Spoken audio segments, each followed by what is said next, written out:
Bonjour et bienvenue dans cette troisième partie concernant les mises en plan faites par le concepteur mécanique.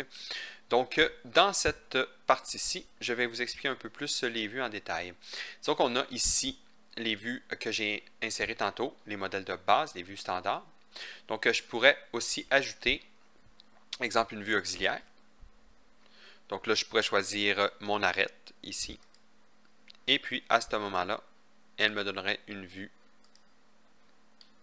tout dépendant d'où est-ce que j'ai voulu la positionner.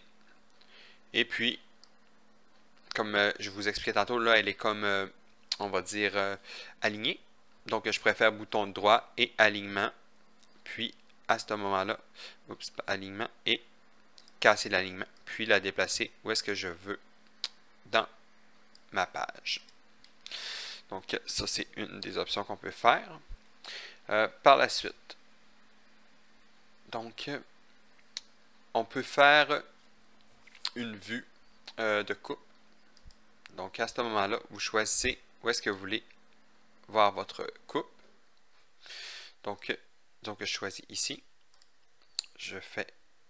Donc, on peut avoir certaines options. Donc, à ce moment-là, vous avez seulement qu'à déplacer votre vue. Même chose, on peut casser l'alignement, sinon elle est alignée. Donc, vous avez votre vue de coupe. Et vous pouvez aussi inverser la direction. Vous voyez, les flèches regardent par ici, si jamais vous voulez regarder l'autre côté. Dans ce cas-là, ça ne changera pas vraiment le modèle, là, parce qu'on s'entend que ma pièce, elle est pareille, mais on va de ce côté-ci.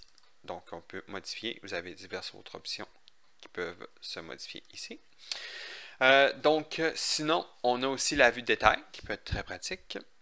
Disons qu'on a un détail qu'on veut montrer, disons ici.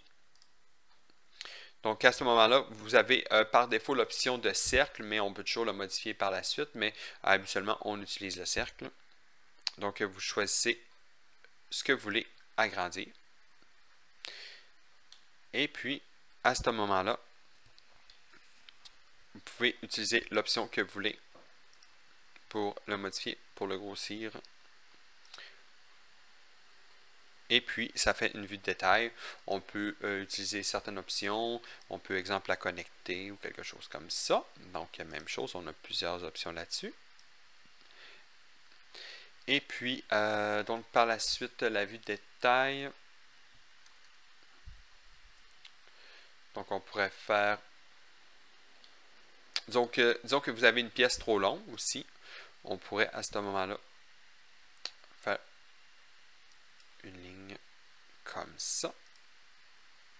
Et puis, ça rétrécit votre modèle, tout simplement.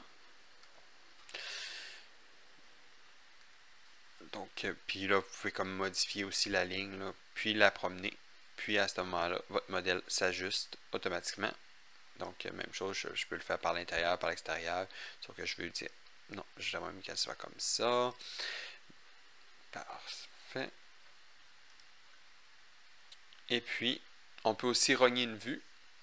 Donc, disons que je vais dans mes esquisses, je me fais à ce moment-là. Disons, je vais prendre une spline. Là. OK. Donc, je me fais une spline comme ça. Et puis, à ce moment-là, je vais aller dans rogner la vue. Voilà, ça montre seulement ce que j'ai rogné comme modèle et puis le reste est caché. Donc, c'est tout pour ce 3. Non, pardon. Donc, je vais aussi vous montrer un peu les nomenclatures et les bulles, mais ça va être assez rapide. Donc, disons que vous avez votre pièce ici. OK. À ce moment-là, dans la notation, vous avez table. Vous pouvez ajouter un build de matériel. Donc, une nomenclature, tout dépendant de votre modèle, faites seulement, vous cliquez sur votre vue, faites ou table, et puis vous l'insérez. Vous avez diverses options. Est-ce que vous voulez voir les pièces? Est-ce que, donc à ce moment-là, tout dépendant de votre modèle, vous pouvez aussi choisir les configurations. Donc, disons que vous l'insérez. Vous avez votre modèle ici que vous pouvez déplacer. Vous pouvez jouer avec vos colonnes. Et puis, là, dans ce cas-là, c'est une nomenclature très standard, là, avec le numéro, le nom de la pièce et la description dans laquelle je ne me suis même pas donné la peine de la rentrer. Donc, et puis par la suite, une fois que vous l'avez, vous pouvez choisir ici les bulles. Donc, avec l'option des bulles, on pourrait choisir un texte, on pourrait choisir un numéro d'item, une quantité et tout ça. Donc là, dans mon cas, je vais aller pour... donc, exemple, je choisis celle-ci. Donc là, ça, c'est ma pièce 1. Puis, elle, c'est ma pièce 2. Parfait. Donc, c'est tout pour ce tutoriel. Donc, n'hésitez pas à vous inscrire sur ma chaîne YouTube. Et je vous remercie d'avoir regardé. Au revoir.